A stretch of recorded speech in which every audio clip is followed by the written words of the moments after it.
I was the officer in charge of optical instrumentation at Vandenberg Air Force Base in the 1369th Photo Squadron. And as such, it was my duty to supervise the instrumentation photography of every missile that went down the Western Test Range. In those days we called them ICBMs, inter-county ballistic missiles, because most of them blew up on launch. And our job was to determine why they blew up, to provide the engineers good enough engineering sequential photography so that they could see what was wrong with the bird as it took off in flight. What we photographed up there affected me for the rest of my life and made a huge impact on my understanding of the universe and of governmental manipulation of our minds. The purpose of them was they were ballistic missiles. They were to deliver nuclear weapons on targets. That's what they were there for.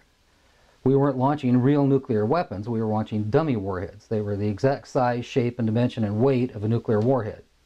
For my stunning achievement in finding a place where I could look back at Vandenberg Air Force Base from up north, and for figuring out how to transmit the timing up there, and for getting the thing set up, I was awarded the Air Force Guided Missile Insignia. I was the first photographic officer in the Air Force to get they called it the missile badge.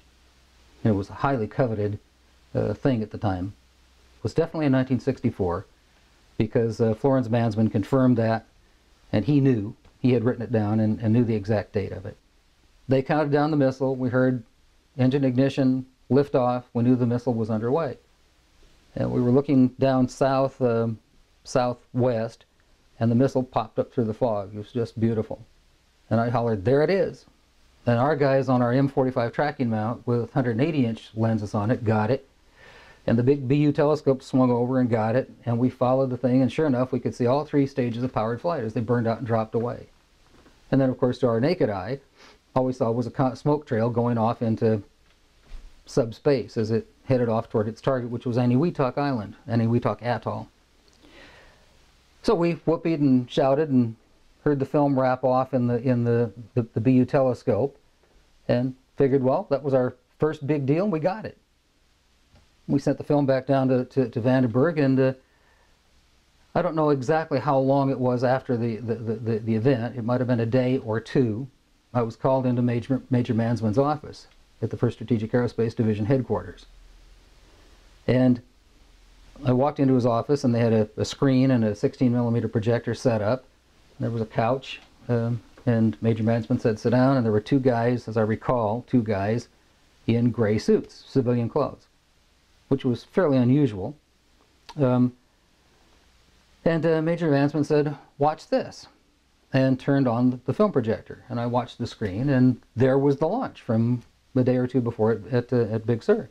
It was quite exciting because of the length of the telescope. As the Atlas missile entered the frame, we could see the whole third stage, which has two rocket nozzles like this and one in the center, a gimbaled one in the center, filling our frame from about 160 miles. That was pretty exciting optics. We watched that stage burn out, we watched the second stage burn out, we watched the third stage burn out, and into the frame came something else. It flew into the frame like this, and it shot a beam of light at the warhead, which is represented by my thumb here. Now, remember, all this stuff is flying at several thousand miles an hour. So this thing fires a beam of light at the warhead, hits it, and then this thing flies up like this. Meanwhile, we're all going like this, fires another beam of light, goes around like this, we're going like this, fires another beam of light, goes down like this, fires another beam of light, and then flies out the way it came in. And the warhead tumbles out of space. Now, I saw that. I don't give a goddamn what anybody else says about it. I saw that on film. Phil Klass can kiss my ass. He wasn't there. I was. Now, when the lights came on, Major Mansman turned around and looked at me and said, "Were you guys screwing around up there?" And I said, "No, sir." And he said, "What was that?" And I said, "It looks to me like we got a UFO."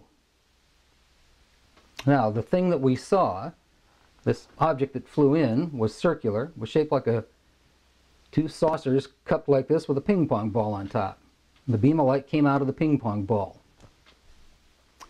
That's what I saw on film. Now, Major Mansman said to me, after some discussion about it, and